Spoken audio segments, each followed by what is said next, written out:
Good morning friends.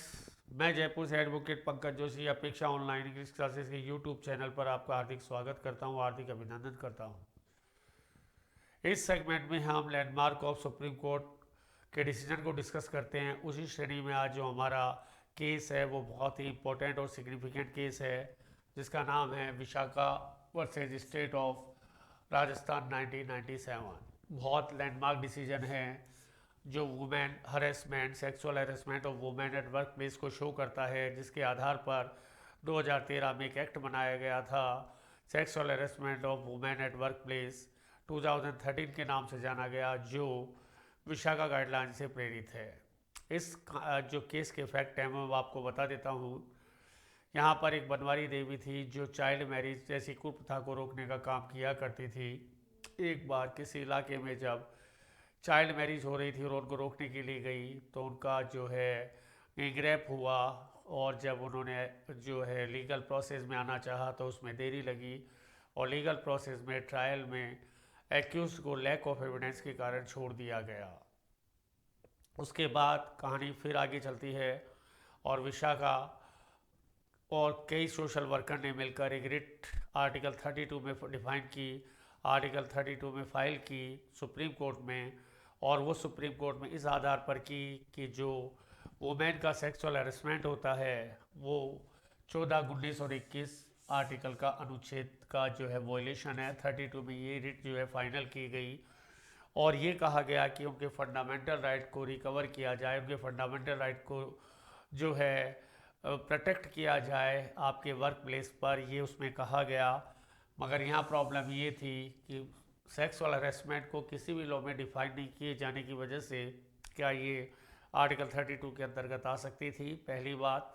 और sexual harassment को कहीं डिफाइन नहीं किया गया।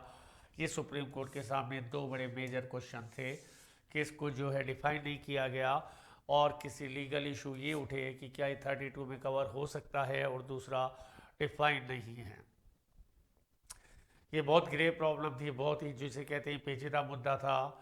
मगर सुप्रीम कोर्ट ने इसमें जो कहा कि यहाँ पर आप जूरिस्प्रूडेंस का सहारा लिया, और इंटरनेशनल ट्रीटीज़ जो वुमेन के अगेंस्ट किसी भी अपराध को जो है डिफाइन करती है, जो 1980 में साइन की गई, आप उनका सहारा लेकर यहाँ पर एक वुमेन को प्रोटेक्ट कर सकते हो, कि एक जूरिस्प्रूडेंस का सहारा ले सकते हो और इंटरनेशनल ट्रीटीज़ का सहारा ले सकते हो। यहाँ पर सुप्रीम कोर्ट ने पहले डिफाइन किया कि किसी भी वुमेन को अनड्यू इन्फ्लुएंस में लेकर या धमकी देकर उसे इस तरह के काम के लिए प्रेरित किया जाए तो सेक्सुअल हैरेसमेंट में आएगा। दूसरा, ऐसा कोई एक्ट किया जाए जो उसे बुरा लगे, वो सेक्सुअल हैरेसमेंट की डेफिनेशन में कैटेगरी में आएगा।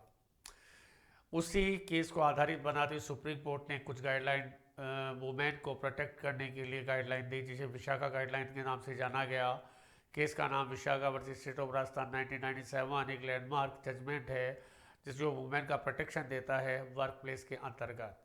उन्होंने कहा कि यदि कोई भी एम्प्लॉय जो वहाँ पर कर्मकार जो वुमेन हैं उसका पूरी तरह प्रोटेक्ट करेगा, सेक्सुअल हरेसमेंट को रोका जाएगा। ये कर्मकार की, ये एम्प्लॉयर की ड्यूटी है कि वो इस तरह के सेक्सुअल हरेसमेंट को रोके। सेकंड जो उन्होंने पॉइंट दिया, सेकंड जो डिसीजन था वो ये था, पार्ट था वो ये था कि नॉट एक एम्प्लॉयर बल्कि बाकी लोग जो वहाँ पर काम करते हैं उनका भी ये ड्यूटी है, मॉरल ड्यूटी है, कि किसी भी वुमेन के सेक्सुअल हरेसमेंट को वहाँ पर रोके, उसे प्रिवेंट करे, और कोई भी अपराध जो आईपीसी की कैटेगरी में आता है उसे वो रोकने का पूर्णतः प्रयास करे। थर्ड जो डिसीजन का पार्ट था वो था कि किसी भी वुमेन को उसके अधिकारों से अवेयर करवाएगा कि एम्प्लॉयर उसके अधिकारों से, संवैधानिक अधिकारों से, उसके मौलिक अधिकारों से अवगत कराएगा, और इस तरह किसी मौलिक अधिकार का उल्लंघन होता है तो उसमें किसी लीगल प्रोसेस को जो है इंक्लूड करेगा। नेक्स्ट जो पॉइंट था वो ये था कि कमेटी बनाई जाएगी, उस कमेटी में जो है आधी से ज़्यादा वुमेन को शामिल किया जाएगा। उसकी हेड जो होगी वो एक वुमेन होगी, और एक काउंसलर होगा जो वुमेन की प्रॉब्लम को सुनेगी, समझेगी, और इसे जिसे कहते हैं कि सलूशन देगी।